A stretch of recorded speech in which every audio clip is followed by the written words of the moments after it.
Los viajes en el tiempo son algo que siempre nos han llamado la atención y parecen solo historias de ciencia ficción. Pero, ¿y si te decimos que en ese lago que tienes cerca se esconde una máquina del tiempo increíble? En este episodio hablamos con la bióloga y paleolimnóloga guatemalteca Lisette Pérez. Lisette nos cuenta cómo podemos ver hacia el pasado de la Tierra gracias a la paleolimnología. Podemos ver incluso de miles a millones de años atrás con tan solo un cubito del suelo lacustre. Pero, ¿y qué significan todos estos términos? Sedimentos lacustres, cenotes, nucleotecas. Las aventuras de viajar haciendo ciencia con tu familia y curiosas búsquedas del tesoro con un toque de geología. Sin más, empecemos. Hola, somos Dayan, Kat y Rana, tres científicas guatemaltecas convencidas que las carreras en STEM son para todos. no solo para aquellos a los que les va bien en mate. Y todos nos beneficiamos de ellas a diario y te lo vamos a demostrar. Bienvenidos a Epistemas. Buenas noches, buenas tardes, buenos días. Bienvenida, Lisette, a Epistemas. Qué gusto tenerte aquí. Estamos muy emocionadas por esta entrevista. Y como en todos nuestros episodios, nos gusta empezar con una pregunta. Y esa pregunta es, ¿quién eres tú? ¿Quién es Lisette Pérez? Pues muchas gracias por la invitación. Estoy también muy contenta de estar con ustedes y sabiendo que andan por todos lados y como que en este espacio juntarnos aquí todas las chapinas y poder llegar como un poquito más a diferentes edades y diferentes, no sé, intereses de todo lo que son como las ciencias y STEM. Y bueno, mi nombre es Lisette Pérez y soy guatemalteca, tengo 41 años, soy especialista en paleolimnología, que es el estudio de los sedimentos lacustres, para reconstruir el ambiente y el clima del pasado, con diversas características, ya sea biológicas, físicas y químicas. Y ahora estoy residiendo en Alemania desde hace 4 años. Viví en México, donde también estuve trabajando en la UNAM, en el Instituto de Geología. Y de formación soy bióloga y, bueno, egresada de la Universidad del Valle de Guatemala. Y algo así es como mi vida. Soy casada también, mi marido es geofísico, entonces sí como que hay mucha academia viva aquí en la casa. Bueno, dijiste un montón de palabras ahorita que creo que vamos a ir aclarando conforme vayamos platicando, pero antes de entrar a estos términos muy científicos y muy de limnología, nos gusta también conocer a nuestras invitadas de una manera más personal. Entonces, además de toda la parte académica y profesional que nos acabas de compartir o de resumir, ¿qué más te gusta hacer en tu tiempo libre? ¿Qué pasatiempos tenés o qué otras cosas disfrutas? Antes de tener hijos, sí, no, sí, no, la verdad es que, bueno, cuando uno ya tengo 2 hijos chiquitos, bellos, Denes, Jonas de 5 y Lara de 10, como que, no es que sea mi pasatiempo, ¿verdad? Pero cuando uno ya es madre, como que se corta mucho el tiempo de los hobbies y demás. Lo que sí sigo todavía haciendo, que desde pequeña y cuando estuve en la universidad me fascinaba, es el viajar. Y soy así como muy intensa viajando. O sea, si se viaje que se puede y hay dinero, ahí voy. Y luego este año, como en cosa de 4 meses, me fui como 2 veces a México. Hicimos unas excursiones con estudiantes y ahorita fuimos también a un congreso y entonces fueron 3 viajes internacionales como en 4 meses y dije, ¿qué estoy haciendo? Estoy muy cansada. Pero yo llevaba a los nenes y todo. Entonces eso es como una pasión que sí tengo, que el viajar me fascina muchísimo. Y bueno, la naturaleza, los domingos, por ejemplo, yo soy alguien que solo es como el desayunar y rápido trato de buscar como nuevos destinos, aunque sea aquí cerquita.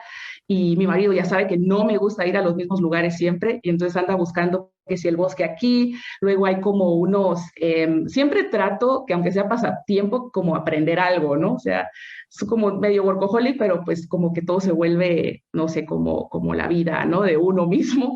Y bueno, entonces me gusta ir como a estos que se llaman geofat, que son como lugarcitos que tienen como un circuito geológico y le van a uno enseñando así como un poco de la historia geológica del lugar, de la naturaleza, de los animales que ahí viven. Y entonces, pues como, ¿no? No importa qué edad tiene uno, siempre sigue aprendiendo y Alemania no es como mi país, entonces hay muchísimo que aprender. Y eso es lo que me gusta estar haciendo, ¿no? Así como muy, muy bodía, siempre todas las semanas estar conociendo como algo cercano, no tiene que ser muy lejano, pero aunque no se repita, eso es algo que ya sabe mi familia, que es como, bueno, ¿a dónde nos vamos ahora, no? Así como que, pero sí, el viajar es como lo que más me gusta. Y antes, digamos, sí que me gustaba, me fascinaba el bucear, también siempre viajar, siempre buscar como la cercanía al mar, o sea, siempre me gustó como mucho la naturaleza, compartir con mis amigos muchísimo, amigos del trabajo, nunca dejé a los de la universidad, por ejemplo, los del colegio, entonces como que mucha vida social y poco tiempo como para estar uno solito, ¿verdad? Siempre bien acompañada. Sí, sí. Me encanta que Pero dijiste lo de viajar es viajar intenso. Ya vimos. no es que para sí. relajarse, así como, ay, aquí otra vez porque es mi... Tengo una duda, entonces, ¿existe un punto? O sea, ¿realmente no hay ningún lugar al que te guste ir más seguido? Bueno, siempre trato, o sea, sí me fascina regresar a Guatemala. Mis 2 hijos nacieron en México y me gusta mucho regresar a Ciudad de México, porque sé que para ellos es como importante y ahí dejé muy buenos amigos. Entonces, sitios donde dejé muy buenos amigos, sí me gusta regresar. Ahorita fuimos a un congreso de este estudio de los lagos en Bariloche, que es en Patagonia, como por el medio de Argentina, y es un lugar donde tengo muy buenos amigos también, y sí, ya he regresado como 4 o 5 veces. Pero bueno, son las excepciones, digamos. Si puedo andar conociendo otros sitios y tengo un montón de otros destinos que ir, pero yo siento que Latinoamérica es tan grande que yo, bueno, primero conozco Latinoamérica y después ya nos vamos como por otros sitios. Pero sí regreso de vez en cuando. ¿Cómo dijiste que se llaman estos como tours de geología? Geofat. Ok. Ajá. ¿Eso dónde Sí, está? está en toda Ya van a ir Alemania. a buscarlos todos. Es un circuito, ahí te puedes meter en la página de internet del Geofat y te sale en toda Alemania dónde es que están como esos circuitos, y se supone que es una red en toda Alemania y funciona bastante bien y es en serio, a veces anda uno en los bosques por ahí y no se da como cuenta, pero ahí están las explicaciones y entonces, sí, creo que hasta tienen aplicación. La verdad es que aquí está increíble. Luego andamos con nuestros niños por ahí y encontramos como cuestiones ahí escondidas. ¿Y qué es esto, no? Y son como de esto, no sé si han oído del geocache, que esconden como pistas, o sea, es gente que tiene las coordenadas y tienen que ir a buscar como atrás de un árbol o no sé en qué arbusto y con pistas encuentran como un cofrecito y siempre son como preguntas un poco, algo así como geocientíficas, ¿no? Entonces, a veces luego con mis hijos caminando por ahí encontramos como ese tipo de cosas sin nosotros participar como en ese geocaching, ¿no? O sea, sí hay muchas cosas aquí en Alemania que uno les puede sacar como Aquí tomando nota, ¿eh? No sabía como eso. el provecho. Sí, Y y la yo verdad es que eso le puede también, hacer en no todo el creas, ni mundo. estoy en Alemania, así Sí. todo. En alemán, Pfad significa camino, por lo que estos caminos de turismo interpretativo que se encuentran en muchas partes de Alemania y en otros países también se conocen como Geofad. Por otro lado, el geocaching es un movimiento casi global equivalente a una búsqueda del tesoro moderna y en la que todos pueden participar. En las notas del episodio te compartimos algunos enlaces para que conozcan más al respecto. Y cuéntanos, ¿en tu ciudad hay algo así? No, y sabes qué es la otra cosa que yo me he dado cuenta aquí en Alemania, tanto como lo que estás diciendo, como en la educación en general, como es gratuita, accesible y demás, sin mandatoria, que se da mucho por sentado. Digamos, mi pareja, él es alemán también, y cuando estamos en los parques y de repente ahí están estos como algo tal vez similar a lo que decís, que hay letreros con explicaciones y la historia, o quién fundó esto aquí o allá, o cualquier dato curioso, yo feliz leyendo, tomándole fotos pura a la turista para siempre, y él así como, hay hambre, ya lo sabes, así como, no, pero mira este dato, y es como, no sé, Sí, es con diferente. nosotros sí estamos como un poco como verdes, ¿no? O bueno, luego tal vez ponen la información, pero como que al medio año, al año, también por las condiciones climáticas ya no se lee nada Sí, y ya no hay también. como dinero para mantenerlo. Sí, no, la verdad es que aquí por todos lados está súper bien informado y sí, no, y estas cuestiones del geocaching es, no sé, o sea, hay mucha gente que como que se aburre, entonces empezó como con esas iniciativas y yo me enteré por eso porque un día me llamó un señor a la oficina y me dijo que si yo sabía diferenciar o como algún tipo de prueba rápida que se pudiera hacer con el sedimento. Y yo así como, bueno, pero ¿cómo? O sea, ¿cómo llama a alguien preguntando algo así? Entonces ya me empezó él a contar. Y Random. yo, qué raro. Y yo, este señor, ¿qué onda? ¿No? Y él me contó de esto del geocaching, que necesitaba un poco de ayuda como para hacer su pregunta un poco más científica Y entonces ahí como que le dije que, bueno, con la prueba como del dedo, ¿no? Así como ver si son arcillas, si son limos o si son arenas, que algo así podía él como plantear, digamos, en su actividad de ese geocaching o algo así. Entonces, ahí me enteré y empecé como a preguntarle a los estudiantes y todos los estudiantes míos de ciencias ambientales, claro que sabían, ¿no? Entonces me empezaron a explicar y todo. Entonces, eso es lo bonito, ¿no? Como de hablar también como diferentes generaciones, porque si no, como que uno anda ahí perdido, ¿no? Me encanta que sea algo así como colaborativo, que sea para todo público, que sea, no sé, me gusta mucho la idea de esto y ahora tengo más curiosidad de ir por esos rumbos. Sí, sí, los fines de semana andan ahí, los chicos y las chicas. Como que si está uno ahí aburrido, ya tiene algo que hacer o algo así. Y ya aprende, ¿no? Haciendo, es como que, haciéndola como Indiana Jones por ahí, siguiendo como pistas o no sé. Ay, no, qué cool, gracias por los tips. Ahí les voy a mandar fotos cuando voy a hacer mi geocaching. Y Muy bien. ahí te llamo con las dudas. Muy bien. Ay, no. Mira, y de todo esto a mí me surge también, bueno, muchas dudas. Yo he visto siempre, pues llevamos algún tiempo y siguiéndonos en redes sociales, aunque nunca nos habíamos platicado, y me encanta ver cómo, como decís, vas de aquí para allá y siempre con toda tu familia. Y claro, se ve súper bonito, pero a veces siempre tenía las ganas, algún día le voy a preguntar, dije yo, y por fin llegó este momento. ¿Cómo ha sido eso, digamos, ser mamá en STEM hoy día, que todavía no es que en todos lados sea tan fácil como lo es para los hombres a veces, en permisos laborales, etcétera? ¿Cómo ha sido todo esto entre 3 países, de aquí para allá, con tus hijos y tu familia? ¿Qué retos, lecciones, experiencias, cosas bonitas o no tan bonitas nos podrías compartir que todas podamos tomar en cuenta o aprender de? Hasta me dolió la panza, porque hiciste la pregunta que es la pregunta, ¿no? Sí, no, la pasamos súper bien cuando me llevo a mis hijos a algún congreso y la verdad es que todo el mundo apoya, o sea, eso no sería posible si no tuviera el marido que tengo y los estudiantes que también siempre han estado, ¿no? Y luego con estudiantes alemanes dice uno, bueno, ¿cómo serán como niñeros, no? Porque siempre me llevaba yo, por ejemplo, a Paula, ¿no? De que fue como mi estudiante de licenciatura y de maestría. Tal vez recordarás nuestro episodio número 19 con la bióloga y paleolimnóloga Paula Galindo, quien efectivamente fue estudiante de LICET. Si no has escuchado su historia, al terminar este episodio te invitamos a conocerla. Paula, ¿no? De que fue como mi estudiante de licenciatura y de maestría, y uno de latina es así como muy familiar y ayuda a todos mis estudiantes mexicanos también, hombres, mujeres, ahí ayudándome con los nenes, y eso a mí me fascina, ¿no? Porque es como que todos aprendemos algo, ¿no? Así como en el contexto que estemos. Entonces, me ha ido bastante bien también aquí con el apoyo de los estudiantes alemanes, o sea, como que el primer día no se les acercan mucho y después como que ya los ve que los andan cargando y todo. Entonces, De lejitos sí, un poco. sí, como, pero no sé, como que luego se les quita, como que, no sé, aquí la gente es muy distante, pero es como un día y después se dan cuenta que le pueden decir lo que quieran, ¿no? Hasta regañarlos bien o regalarles algo, bueno, no sé. Pero bueno, sí es difícil.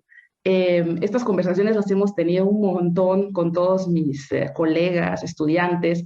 Lo difícil que es porque yo sé que en unos 10 o 20 años todo va a estar 1000 veces mejor que ahora, ¿no? Y entonces ahora sí como que le toca a uno sufrir como bastante, ¿no? Hablando, por decirles algo, lo económico, ¿no? Yo no soy alguien como muy que me importa el dinero, ¿no? Y como decir, no, hay que ahorrar un montón, no sé qué. Eso de andar llevando a los niños y demás es un dineral, o sea, ustedes saben como cuánto lo que cuesta los boletos transatlánticos, pero yo soy así que digo, no me importa, porque quién sabe cuánto tiempo voy a vivir, es algo que yo les dejo a mis hijos y a todas las personas como que ven que sí es posible, ¿no? Combinar la familia y el trabajo y ahí vamos todos felices, ¿no? Pero sí es un tema, digamos, que a muchas familias se les dificulta, ¿no? O sea, es como decir, bueno, yo también quisiera, pero pues como que no tengo el dinero o lo quisiera utilizar como el dinero para otra cosa, ¿no? Bueno, y luego, sí, como que la dificultad de que sí se atrasa uno más, digámoslo, por tener hijos, ¿no? O sea, no puede uno rendir lo mismo en número de artículos que uno escribe o en la cantidad de conferencias que uno va o viajes. Entonces, en el currículum sí se ve como ese retraso académico por el tener un chiquito o dos, ¿no? O a veces hasta más. Y, y entonces, no sé, siento yo que ven como al hombre que tiene hijos y es como que en las entrevistas, wow, ¿no? O sea, este tipo tiene todo esto y además de eso está casado y tiene hijos, ¿no? Entonces es increíble. Y son como los candidatos como mejores cuando les dan plazas para profesor. Luego ven a la mujer y es como que, bueno, sí, pero le faltó aquí, se ríe mucho, está muy nerviosa y un montón de cosas, empiezan a buscar así, entonces terminan siempre dándole las plazas, digamos, como a los hombres, ¿no?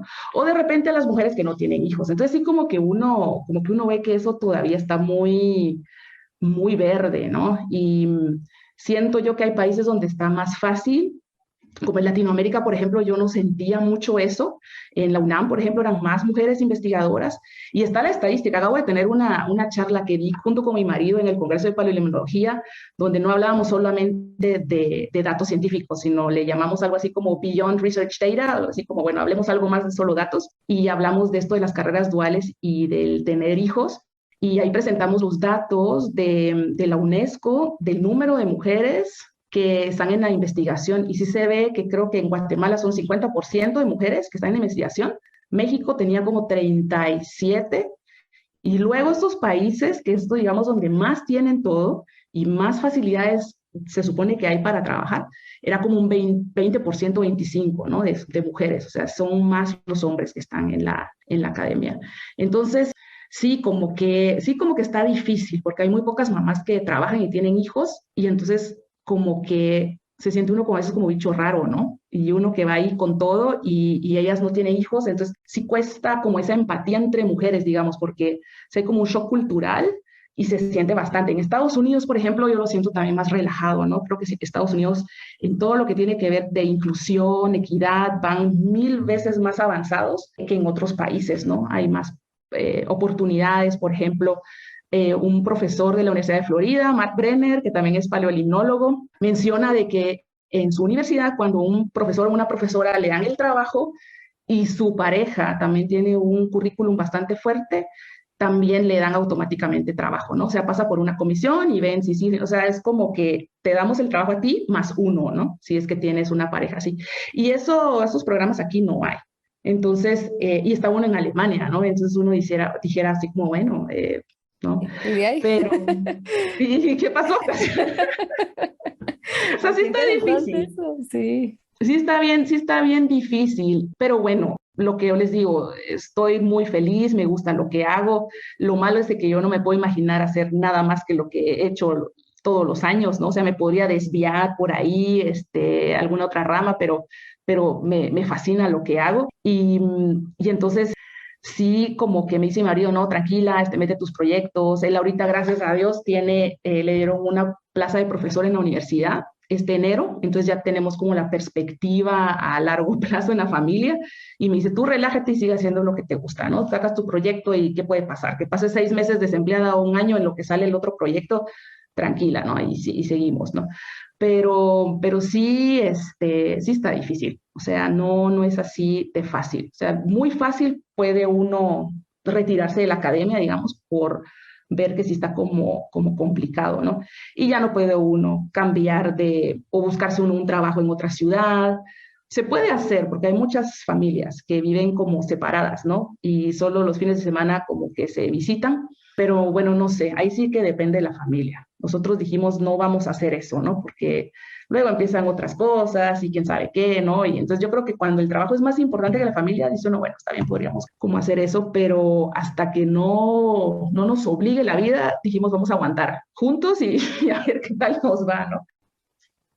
Muchas Ay, gracias ya por no. compartirnos estas perspectivas que pues es bonito, no sé, escuchar esas perspectivas y saber cómo en dónde estamos o dónde podemos estar y cómo podemos apoyar, como lo que decías, que incluso entre mujeres no hay tanta empatía o no siempre, pues como reflexionar nosotras también en eso, ¿no? Y quienes nos escuchan, que están de uno o el otro lado de la ecuación, pues pensémoslo. Y sí, es un temazo que creo que podríamos hablar todo el episodio de esto. Sí, pero me encanta porque resaltas como la importancia de tener como ese sistema de apoyo, como decís, te apoyas en tu pareja, ¿no? En tus estudiantes, es como, y es algo que decidieron juntos y que hasta que se pueda, se va a seguir haciendo así. Y me encanta también por tus hijos, por todo lo que están aprendiendo, todo lo que están viviendo, gracias a esta decisión que tomaron, y me parece genial, realmente qué bonito tener un ejemplo como este, porque, o sea, aquí ya nos hemos dado cuenta, hemos tenido varias mamás en STEM invitadas, pero como que vamos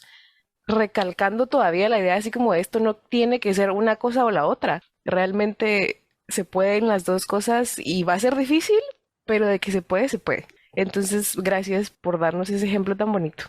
Ay, sí, no, la verdad es que yo siempre me gusta mucho platicar y dar como ánimos, ¿no? O sea, yo les digo a las chicas así como, no, solo porque conmigo es difícil, no se desanimen y no digan, bueno, no, yo, la carrera académica, chao, se ve como muy complicado, ¿no?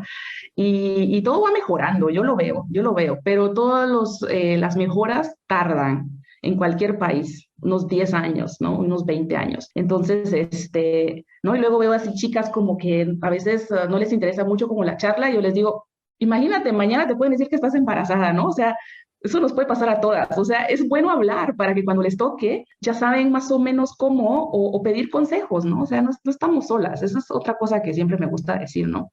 Que siempre es el hablar y no sé, y como aprender de los demás y no esperar a que uno le pasen como las situaciones, ¿no? Y luego quedarse uno ahí solo como, ay, no, y no sé cómo.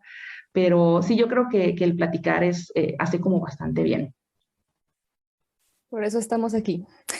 Sí, Sí, ¿no? Y también, pues, no sé, tal vez antes de cambiar de tema y entrar a lo profesional, pues, decirte también que, o sea, verte y lo que compartís también es muy inspirador. O sea, sí es lo que dijiste, que mostrar que se puede y que aquí estoy, que lo estoy haciendo y que eso puede ser como un ejemplo, lo sos. Y a mí me inspira muchísimo verte y lo que compartís con tu familia y en tu vida profesional es muy bonito. Así que también gracias por compartir tanto. Y yo creo que vamos entrando a lo profesional, que si no se nos va el tiempo. Y hay mucho aquí que platicar. Yo quisiera empezar con definir algunas cositas, que cuando empezaste a contarnos que sos paleolimnóloga, dijiste que es el estudio de sedimentos lacustres. Yo creo que esas dos palabras no son tan comunes. Yo un día hace no mucho estaba haciendo como un juguito en un pichel con estos de polvito, y cuando el polvo estaba hasta abajo yo dije, se sedimentó, y toda la gente me vio raro, es como, esa no es la palabra, ¿va? Se asentó, es el español normal, ahí me di cuenta que sedimento tampoco es tan común. Entonces contanos, ¿qué son sedimentos lacustres? te salió como digamos, la biología y lo que estudiaste y todo ahí. Sí, bueno, sí, no, nosotros lo que hacemos es estudiar, digamos, todo lo que se deposita de diferentes orígenes, ¿no? Dentro del lago o fuera del lago. Cuando, por ejemplo, polen de los árboles alrededor de un lago caen al agua, entonces se acumulan y se depositan, como dices, ¿no? Se asientan, se acumulan en el fondo de los lagos, y eso va formando el sedimento junto como con minerales, o también partículas de carbono que son de los incendios de los alrededores, o todos los organismos que viven dentro de los lagos, como plancton o helbentos, o restos de los peces, materia orgánica, todas las plantas que se degradan, todo eso va formando, digamos, esas capas de sedimento que tenemos en el fondo de los lagos. Y lo que nosotros hacemos es estudiar estos sedimentos. En la limnología se puede estudiar los sedimentos más superficiales, como para entender un poco de la calidad también como del agua de los lagos, el estado, si hay metales pesados, o sea, qué tan, digamos, sano está el ambiente. Y lo que hacemos en la paleolimnología, que ya lo dice como el nombre que es paleo, es como estudiar, digamos, esa evolución del lago a través del tiempo. Y esto lo hacemos como perforando y extrayendo tubos de sedimentos, y mientras más profundo vamos dentro, digamos, de los sedimentos, más en el pasado podemos ver y logramos llegar hasta el origen del lago, ¿no? Entonces hay lagos que son jóvenes, que tendrán tal vez 1 metro de sedimentos, y hay otros lagos como el de Petén Itzá, que tienen por ahí unos 150 metros, y eso es una historia de 400.000 años. Entonces, estos lagos antiguos son donde yo me he especializado desde que empecé a hacer el doctorado. Entonces, tenemos el lago de Petén Itzá. También estuve en Ciudad de México, y ahí está el lago de Chalco, que no sé si se acuerdan de que en este valle habían como unos 4 o 5 lagos, que luego que llegan los españoles y entonces empiezan como a modificar todo ahí, la infraestructura y demás, entonces como que drenan y entonces ya se acaban esos lagos. Por si no lo sabías, lo que hoy se conoce como Ciudad de México se encuentra en lo que algún momento fue Tenochtitlán. Tenochtitlán, la capital del Imperio Azteca, estaba localizada en el centro de un gran sistema lacustre que constaba de 5 lagos, entre los que se encontraba el lago de Chalco, como nos cuenta Lisette. Con la llegada de los españoles, Tenochtitlán fue destruida, y el sistema lacustre en el que se encontraba fue desecado de forma paulatina para la construcción de una nueva ciudad. Ahora, la mayor parte de la Ciudad de México se encuentra sobre los sedimentos lacustres. Ese había sido un lago antiguo, que también tiene por ahí unos 400,000 años. El lago de Izabal, por ejemplo, ahorita con el doctor Jonathan Obris Farner, que es geólogo, también chapín, nos invitó a trabajar con él en el lago de Izabal y parece que tiene sedimentos desde hasta el Mioceno, o sea que son cuestiones como de unos 10, 11 millones de años, que es el más antiguo que tenemos, digamos, en la parte neotropical. Entonces sí está bastante, hasta se le eriza a uno la piel, en verdad, porque es increíble ver que hay lagos tan antiguos, ¿no? Estos estudios generalmente se conocen como del lado marino, donde, pues sí, mar siempre ha habido, ¿no? Entonces, con esos sedimentos marinos, uno ha logrado reconstruir el clima del Cretácico y más allá, ¿no? Desde los inicios de la Tierra. Y entonces el tener en los continentes y cerca de donde somos nosotras, ¿no? De Guatemala, es como increíble. Está el lago de Nicaragua también, entonces tenemos como unos 3, 4 sitios en Mesoamérica que son en los que desde que empecé yo esto hemos estado trabajando y está como súper increíble porque digamos que para todos hay algo, ¿no? O sea, si es uno geoquímico y quiere saber como de los cambios de los elementos o metales pesados, pues ahí hay algo, o nosotras que somos las biólogas, con Paula nos fascina como los indicadores biológicos y podemos estudiar los cambios en biodiversidad, cuándo ha habido más biodiversidad, cuándo ha habido menos, qué eventos climáticos han contribuido, digamos, a que hayan endemismo o no. Entonces es como, no sé, como ver al pasado y para mí eso es increíble porque creo que en mi carrera, en la vida, me habían hablado de la paleolimnología y no fue hasta que me fui al lago de Petén Itzá a un como intercambio, un trabajo de campo que me invitaron investigadores de Florida,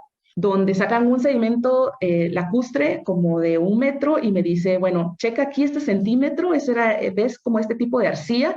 Este tipo de arcilla se llama arcilla maya y era del tiempo de los mayas, de cuando erosionaron como mucho, y esto otro yo les decía, pero ¿y cómo qué? O sea, y según yo la arqueología todo era así como vasijas, no sé, y luego me estaban diciendo, aquí en este tiempo es que vivían los mayas. Entonces fue así como, no puede ser, pero ¿en qué momento nadie me explicó esto, no? Entonces sí me acuerdo muy bien de ese momento que como que me iluminó y dije, esto es lo que yo quiero hacer, ¿no? Así como que la gente que me enseñó a trabajar así son muy buenos investigadores, se la pasan muy bien en el campo, escriben esos artículos, ¿no? Tipo de las revistas como más famosas, Nature y Science, y siguen siendo muy buenas personas y siempre involucrando como a gente local, chapines, y entonces dije, no, o sea, no me veo haciendo otra cosa, ¿no? Así como yo quiero ser como ellos, ¿no? Y sí, fue un momento muy bonito, la verdad. Y desde entonces, pues ya lo demás es historia.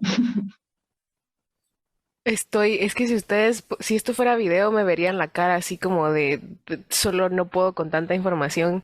Y me encanta, y tengo tantas preguntas. Es que también cuento yo mucho. No, pero es que está genial, o sea, me encanta escuchar de eso. Pero primero, tengo una duda así como metodológica. Porque mencionaste así como, bueno, lagos jóvenes en los que sacan un sedimento de 1 metro y luego lagos tan antiguos que es así como este que nos contaba 150 metros. ¿Usan como la misma metodología para sacar ambos sedimentos o primero van así como tipo exploratorio, así como a ver si esto es más profundo o no? ¿O cómo saben hasta dónde llega realmente? Sí, por ejemplo, este grupo de Florida empezó desde los 80s. Esa es una historia como muy bonita, ¿no?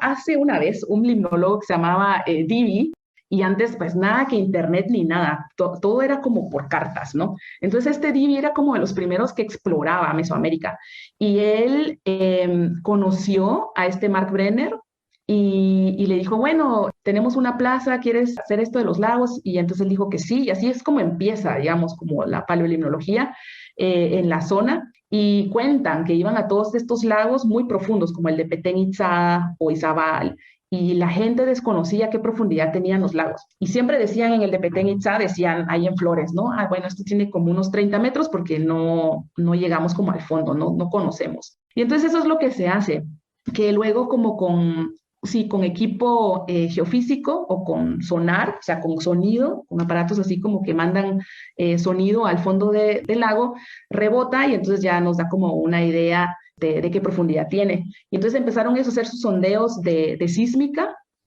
también como de toda esta batimetría, o sea, mapear, digamos, como el fondo de los lagos. Y luego sale que tenía el lago 165 metros. Entonces toda la gente de ahí de Petén fue así como, ¿cómo va a ser posible esto, no? Porque son lagos, digamos, muy profundos, que tienen como un origen tectónico, y entonces estos son como muy profundos, ¿no? Generalmente. Y entonces, sí se hace como un sondeo para ver qué profundidad tiene y qué profundidad hay de sedimento acumulado, digamos, ¿no? Y luego ya sabemos, se hacen transectos de norte a sur de los lagos, de este al oeste, y ya se sabe cuál es como el sitio prioritario para sacar estos sedimentos lacustres, ¿no? Hay sitios que tienen muy poco, hay otros que tienen una pendiente, entonces puede hacer de que el sedimento no está como muy bien preservado y entonces la historia esté como medio revuelta. Hay otros sitios que son los sedimentólogos que se especializan, digamos, como en esto, en ubicar, como antes de hacer un proyecto de esta magnitud, unos 6 sitios prioritarios y luego unos sitios secundarios. Por si alcanza el dinero, pues se saca como todos estos sedimentos, ¿no? Y bueno, sí es una tecnología, digamos, es una metodología como complicada, pero hay plataformas que son así flotantes y en el centro tienen como un agujero y ahí es donde van como introduciéndose los tubos de hierro y adentro van los tubos de PVC, unos tubos transparentes como de plástico, ¿no? Pero sí como plástico bastante que aguanta. Y hay diferentes técnicas, pero generalmente sí se necesita como motor y un montón de cuestiones y bastante personal. Entonces siempre tenemos como grupo de los que son los técnicos, que son los perforistas, que son los que se encargan de sacar los núcleos y luego ya nos lo dan como al grupo de investigadores y entonces ya recibimos el núcleo, el tubo, y entonces los etiquetamos, ponemos dónde está arriba, dónde está abajo y los ponemos y los transportamos al laboratorio, que generalmente lo tenemos como en la orilla del lago. Ahí se hacen las primeras mediciones de propiedades físicas. Y luego ya se mandan a diferentes nucleotecas, que es como una biblioteca de todos estos sedimentos. Entonces, en vez de tener libros, como que tiene uno ahí todos los tubos. Y hay gente que en verdad es caro, pero hay gente que se especializa en eso, ¿no? En el cuidado de esos núcleos.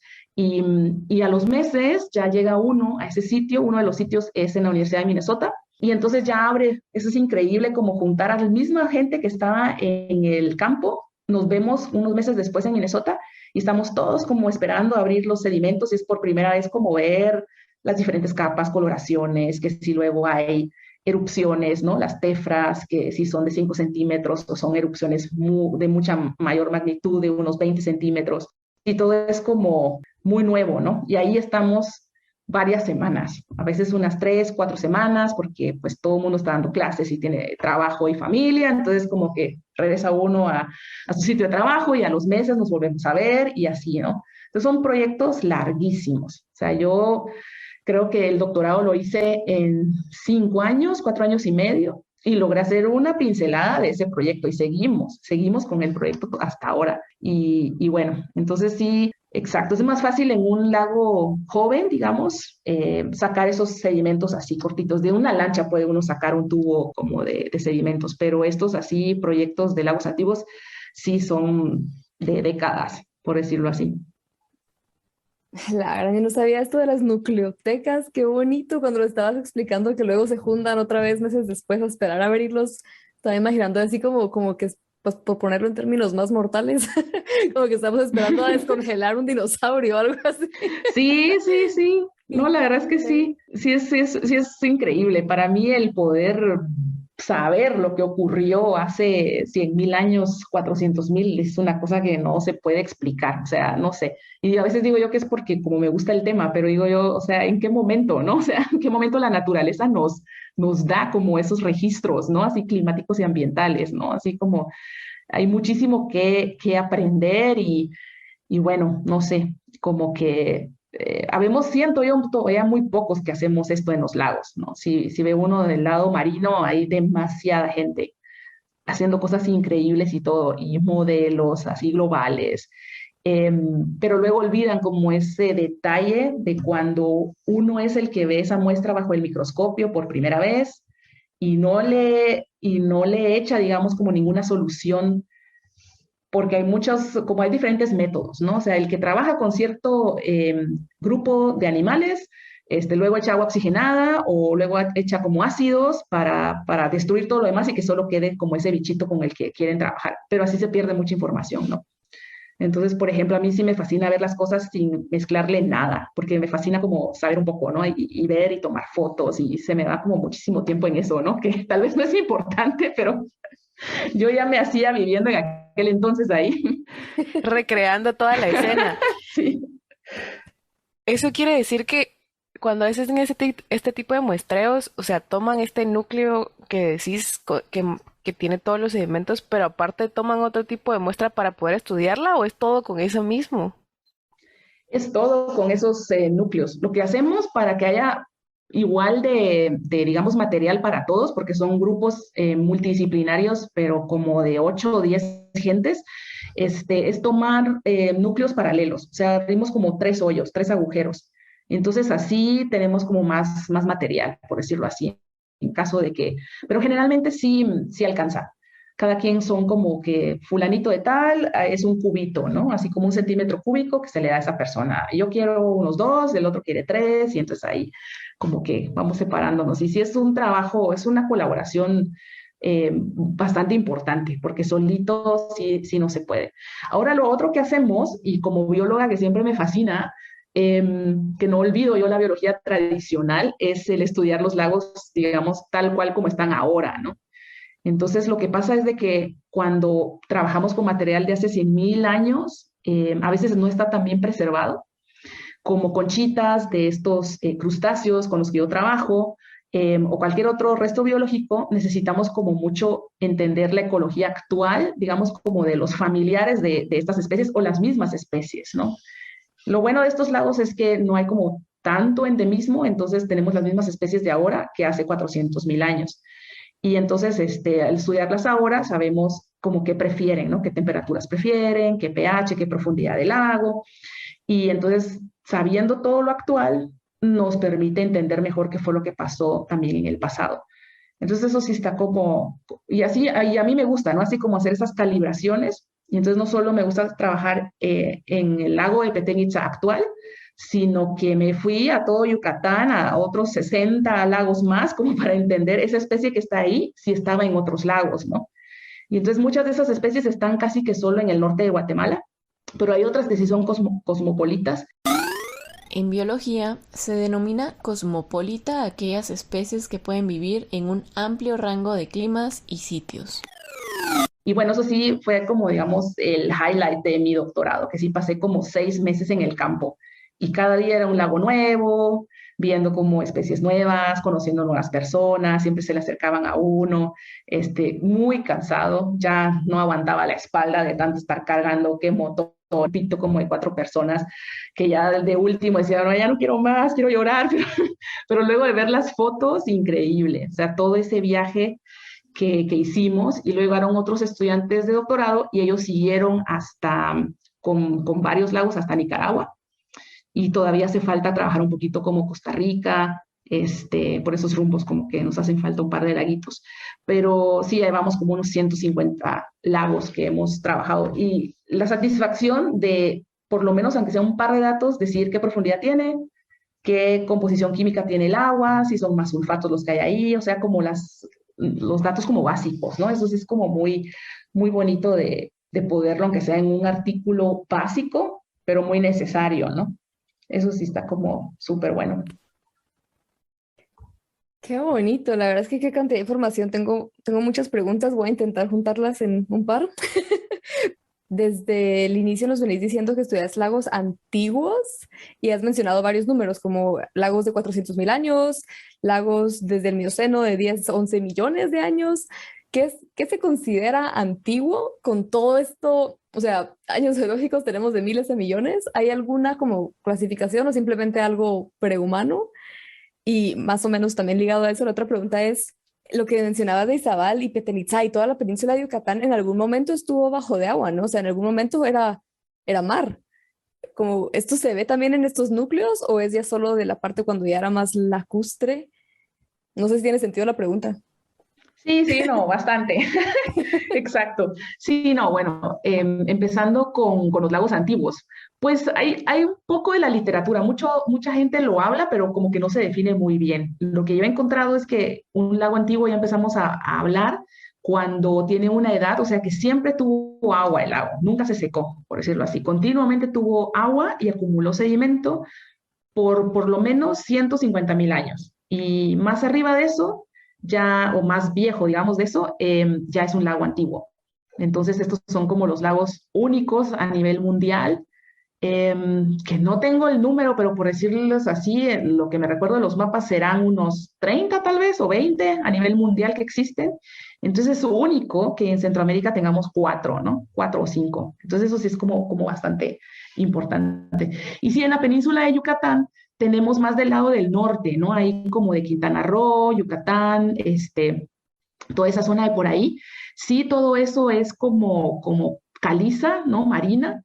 Y bueno, muchos de los cuerpos de agua de ahí son bastante jóvenes. Casi no hay lagos como que se extiendan más del Holoceno, que es como más o menos hace unos 10.000 años. Todo es como muy actual, ¿no? De repente ahí cae como alguna muestra de alguna cosa extraña que dice uno, es que eso no es de estos tiempos, ¿no? Entonces sí, son como, no sé, como, es una geología ya muy antigua, ¿no? Como toda esta parte así, marina, también al del Mioceno, Eoceno, o sea, toda esa geología karst que está por ahí, es como también de millones de años. Y lo más antiguo es cerca de Chichén Itzá. Eso sí ya es como de un par de más millones de años atrás, pero sí cuando uno trabaja, muchos de los registros que tenemos de Yucatán son jóvenes, por decirlo así, ¿no? De los últimos 2.000 años o 5.000 años, y ya es como del lado de Guatemala donde tenemos estos lagos como más antiguos.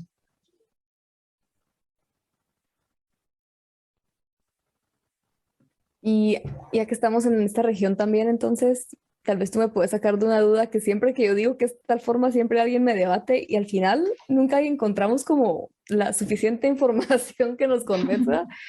Pues yo creo que sí hay una respuesta, pero yo sigo confundida. Entonces, la pregunta es, ¿los cenotes que hay en esta región al final sí son como por impacto del famoso meteorito de Chicxulub o nada que ver?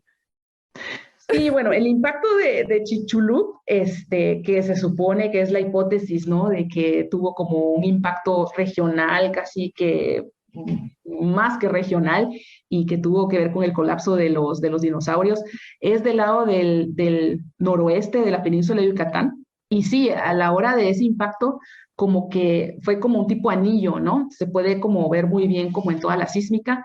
Y sí, muchos de los cenotes que existen ahora están en el borde de ese como perímetro, por decirlo así, ¿no?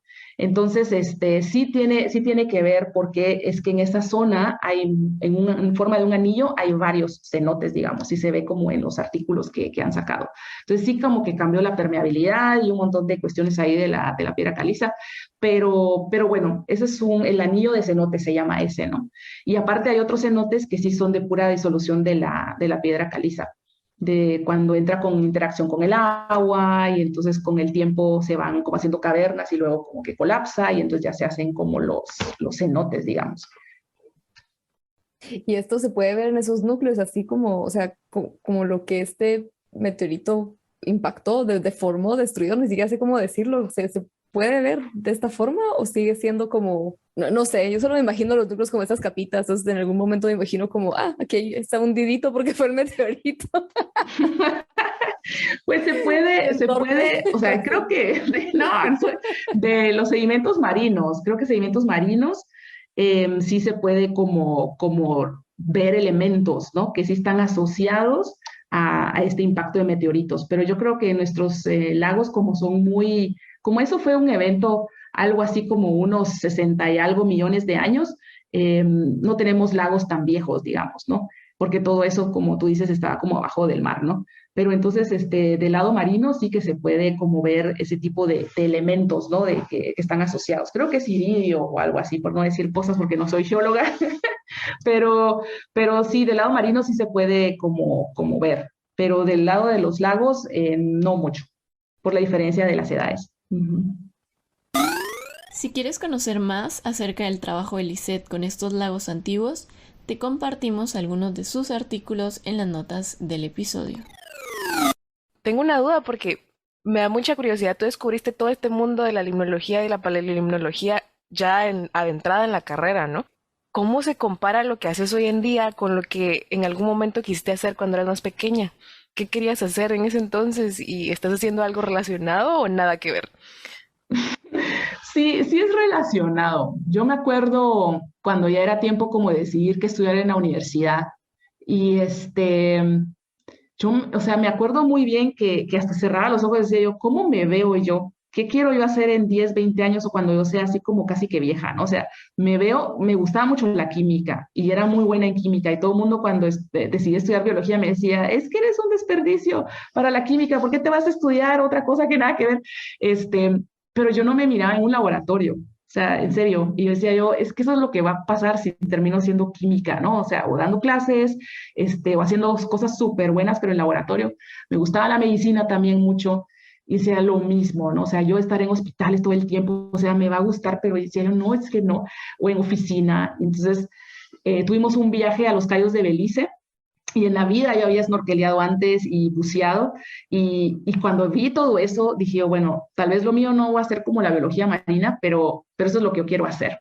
O sea, como ir a ecosistemas que ni conozco y como descubrir, ¿no? Y estar, pues sí, en universidad y trabajando, pero fuera. O sea, yo sabía que quería estar como viajando y descubriendo. Y luego sí, ya conocí a la doctora Dix, que fue la que nos dio nuestra clase de invertebrados y también como bastante en ecología acuática. Y me fascina trabajar con ella en ríos y me fascinaba ver cómo ella pasaba horas de horas raspando piedras y viendo los bichitos.